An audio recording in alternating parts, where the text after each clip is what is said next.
কালিয়ায় জমি বিরোধে সংঘর্ষে যুবক নিহত, আহত ৬। বিস্তারিত থাকছে নড়াইল থেকে মোহাম্মদ রাসেল শেখের প্রতিবেদনে। নড়াইলের কালিয়া উপজেলায় একই পরিবারের সদস্যদের মধ্যে দীর্ঘদিনের জমা জমি সংক্রান্ত বিরোধের জেরে সংঘটিত রক্তক্ষয়ী সংঘর্ষে মোহাম্মদ সাব্বির মোল্লা নামে এক যুবক নিহত হয়েছেন।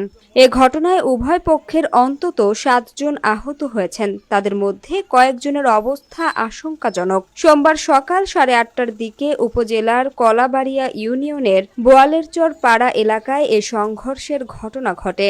গুরুতর আহত অবস্থায় মোহাম্মদ সাব্বির মোল্লাকে প্রথমে কালিয়া উপজেলা স্বাস্থ্য কমপ্লেক্সে নেওয়া হলে কর্তব্যরত চিকিৎসক তাকে খুলনা মেডিকেল কলেজ হাসপাতালে রেফার করেন। সেখানে চিকিৎসাধীন অবস্থায় ওই দিন দুপুরেই তার মৃত্যু হয়। নিহত সাব্বিরের মরদেহ ময়না তদন্ত সম্পন্ন করে মঙ্গলবার দুপুর ৩টায় নিহত ব্যক্তির নিজ বাড়ি নিয়ে আসে।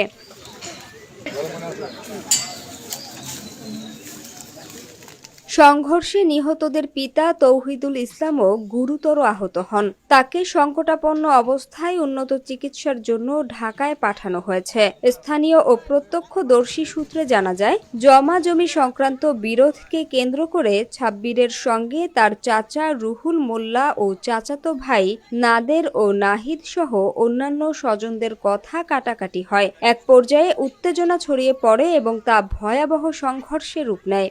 এ সময় উভয় পক্ষ দেশীয় অস্ত্র নিয়ে ধাওয়া পাল্টা ধাওয়ায় জড়িয়ে পড়ে। পরবর্তীতে আহতদের খুলনা মেডিকেল কলেজ হাসপাতালে পাঠানো হয়। এ বিষয়ে উপজেলা নড়াগাতি থানায় অফিসার ইনচার্জ আব্দুল রহিম বলেন, ঘটনার পর থেকে এলাকায় অতিরিক্ত পুলিশ মোতায়েন রয়েছে।